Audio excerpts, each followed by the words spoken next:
폐에다가 색소를 한번 넣어볼 건데 어디까지 박히는지 한번 해보죠. 피부층이라고 가정을 하고. 자, 시작을 해볼까요, 선생님? 해볼게요.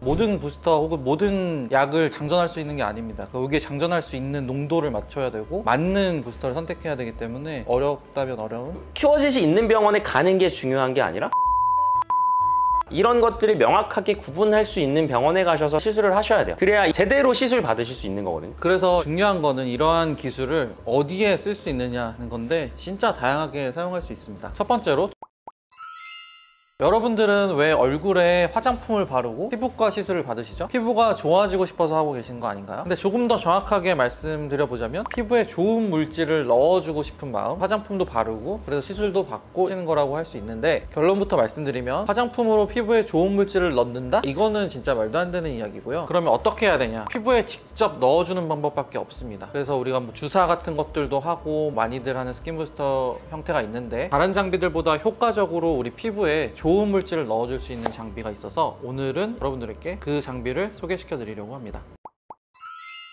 오늘 소개시켜드릴 장비는 바로 큐어젯 장비입니다. 이 장비가 여러 피부과에 들어가 있어요. 근데 저희가 초기 유저 중에 하나죠. 자랑 조금 하면 제가 이제 이 장비의 자문의를 맡고 있기 때문에, 그래서 이 장비에 대한 노하우가 굉장히 많은데 장비의 원리를 조금 간단하게 설명을 드리면, 얘는 바늘 없이 약물을 주입할 수 있는 장비예요. 주사 시술도 무섭고 아프다고 생각하시는 분들이 굉장히 많은데, 이 장비는 통증을 조금 줄여주고 동시에 이제 효과적으로 원하는 깊이까지 어떤 특정 물질을 넣어줄 수 있는 아주 획기적인 장비 중에 하나죠. 원장님 병원 처음 열 때 이 장비를 도입했던 이유가 있잖아요. 왜 도입했는지 그때 기억을 한번 떠올려 보시죠. 장벽으로 이루어져 있는 피부 껍데기는 물질을 들여보내려고 하는 성질이 거의 없다고 보시면 돼요. 뭔가를 막기 위해서 만들어진 조직이라는 거죠. 그래서 좋은 화장품, 비싼 화장품들을 보면 다양하게 피부에 좋다는 성분들이 많이 들어가 있는데, 피부 입장에서 보면 좋은 화장품인지 알 수 없기 때문에 피부는 다 막으려고 하거든요. 그래서 우리가 어쩔 수 없이 선택하는 방법은 피부 안에 뭔가 성분을 넣어줄 수 있게 만드는 거. 제일 쉬운 게 주사 바늘로 찔러서 넣어주는 거죠. 근데 주사는 바늘 자체의 공포도 있고 찔러주면서 느끼는 통증이나 약물이 들어가면서 퍼지는 통증, 이런 것들이 있기 때문에 통증을 어떻게 줄이면서 피부에 필요한 성분들을 넣을 수 있느냐에 대한 고민을 많이 했었고, 일단 큐어젯은 바늘이 없어요. 그래서 출혈을 좀 줄여주고 통증도 덜하게 그 약물을 집어넣어 줄 수 있는 형태를 띠는 거고, 그런데 어떻게 피부에 물질을 전달하냐? 압력을 통해서 전달하는 겁니다. 쉽게 말해서 우리가 물총에 물을 넣어서 총을 쏘는 거랑 비슷한 원리인데, 방울을 강력한 힘으로 분사시킴으로써 피부를 뚫고 들어갈 수 있게 만들어준 거죠.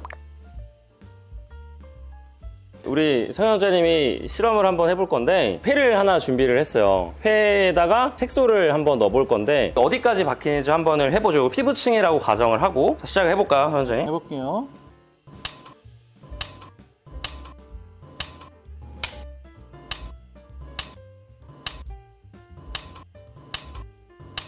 자, 그러면 실험 결과를 한번 확인을 해볼까요? 광어회에 색소를 좀 넣었는데 만지기 싫으네요. 색소가 잘 박혀있는 게 확인이 되죠. 그러니까 이걸 피부라고 가정을 했을 때 우리가 넣고 싶은 진피층에 어떤 특정 물질이 들어갔다. 파워를 좀 올려볼게요. 더 깊게 들어가는지 한번 확인을 해주시죠.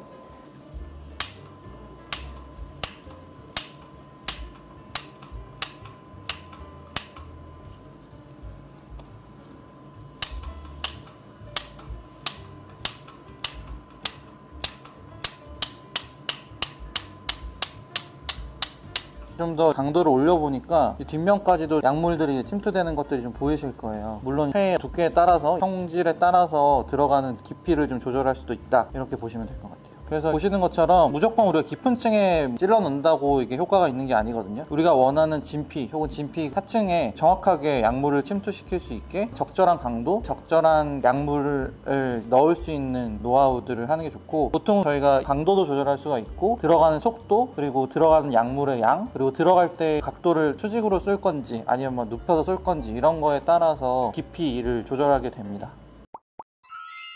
그래서 중요한 거는 이러한 기술을 어디에 쓸 수 있느냐 하는 건데 진짜 다양하게 사용할 수 있습니다. 첫 번째로 주베룩을 사용하는 각종 흉터 치료에 쓸 수가 있는데요. 주베룩은 PDLLA 성분이라고 하는 콜라겐 생성을 촉진시켜주는 물질이고요. 피부 아래쪽 콜라겐을 생성시키고 눌러져 있는 흉터 부분이 차오를 수 있게 만드는 원리거든요. 큐어젯에 넣어서 쏴주면 통증이 적으면서 세밀하게 그 피부층에다가 심어줄 수 있는 치료가 가능한 거죠. 흉터 치료 한번 해보신 분들은 아실 거예요. 이게 얼마나 아픈지. 정말 상상을 초월할 정도로 아픕니다. 마취를 해도 완전히 안 아프게 할 수는 없거든요. 그래서 흉터 치료에 대한 통증의 부담을 줄일 수 있고 쉽게 접근할 수 있는 거죠. 두 번째로 스킨 부스터 같은 시술을 할 때 굉장히 많이 사용을 하죠. 현 원장님 말씀해 주셨던 것처럼 큐어젯이라는 장비는 압력으로 약물을 전달을 하는 거잖아요. 그래서 확실히 주사보다는 스킨 부스터 시술은 조금 덜 아파요. 주사에 대한 공포감 그리고 주사를 맞는다는 거에 대한 두려움 때문에 통증이 더 커지시는 분들이 많은데, 그런 분들한테 큐어젯을 사용하면 주사 공포증도 좀 줄이고 통증도 줄이고 또 효과적으로 저희가 전달하고자 하는 약물을 피부 안쪽으로 넣어줄 수 있기 때문에 굉장히 좋습니다. 그 세 번째는 저희가 여드름 치료할 때 엑소좀이라는 거를 피부 안쪽으로 넣어줄 때 많이 사용을 해요. 실제로 주사를 하면 안 되는 제품들이 굉장히 많거든요. 그런 것도 어쨌든 피부 쪽으로 약물을 전달을 해줘야 되기 때문에 큐어젯은 바늘이 없기 때문에 문제 없이 피부 속으로 엑소좀을 전달해 줄 수 있거든요. 보통 3가지 정도로 저희가 많이 활용을 하는 것 같습니다. 이 장비는. 근데 이제 큐어젯이라는 장비는 잘 사용해야 되는 장비입니다. 큐어젯이 피부의 진피층에다가 약물을 전달하는 게 목적이잖아요. 그래서 말로만 들으면 쏘면 무조건 진피에 도달할 것처럼 느껴질 수 있는데, 큐어젯 시술을 받으신 분들은 느낄 수도 있어요. 시술할 때 피를 닦는 느낌이 아니라 맞은 액체들이 흘러내려가는 느낌?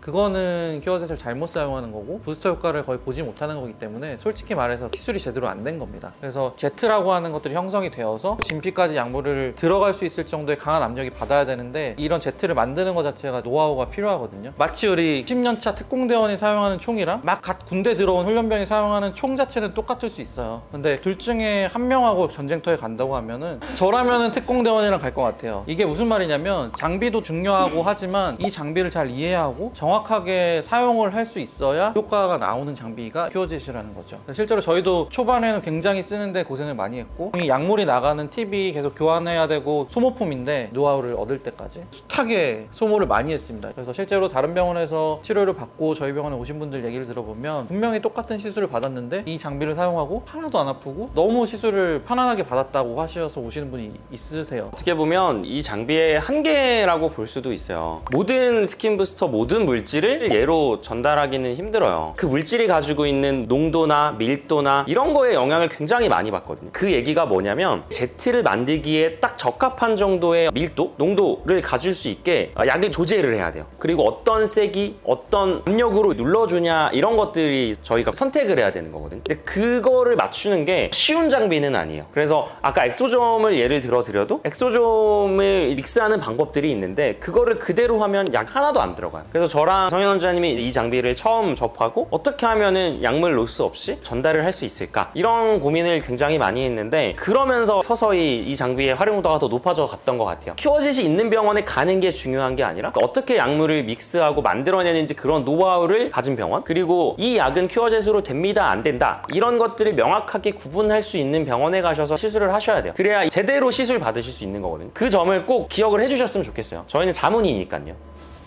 자문이고 아무나 주는 거 아니잖아요, 원장님. 그렇죠. 모든 부스터 혹은 모든 약을 장전할 수 있는 게 아닙니다. 여기에 장전할 수 있는 농도를 맞춰야 되고 거기에 맞는 부스터를 선택해야 되기 때문에 어렵다면 어려운? 뭐 많이 싸우셨잖아요, 여기 회사랑. 많이 싸웠죠. 이게 자꾸 업그레이드가 됐는데 지금은 좀 안정화됐어요. 초기 모델 때는 저희가 기기 중고상한테 전화하고 그랬어요. 가져가라고. 근데 기기 중고상도 안 산다고 그랬었는데, 요새는 저희 효자 장비 중에 하나여서 환자분들에 대한 만족도도 굉장히 높고 이걸로 해드리는 시술에 대한 결과도 굉장히 좋거든요. 그래서 진짜 많이 활용하고 있습니다. 시술이나 이제 이 의료기술은 이론을 아는 것도 중요하지만 무엇보다 시술자의 경험이 우선시되는 부분이 크잖아요. 그래서 같은 시술에 같은 약이고 같은 장비라 하더라도 시술자의 경험에 따라서 결과는 10배, 100배 이렇게 차이가 날 수 있다고 생각해요. 그래서 여러분들도 병원을 찾으실 때 왜 내가 이 병원에 가야 되는지, 어디를 어떻게 하고 싶은지 여러분만의 정의를 꼭 내시고 가셨으면 좋겠습니다.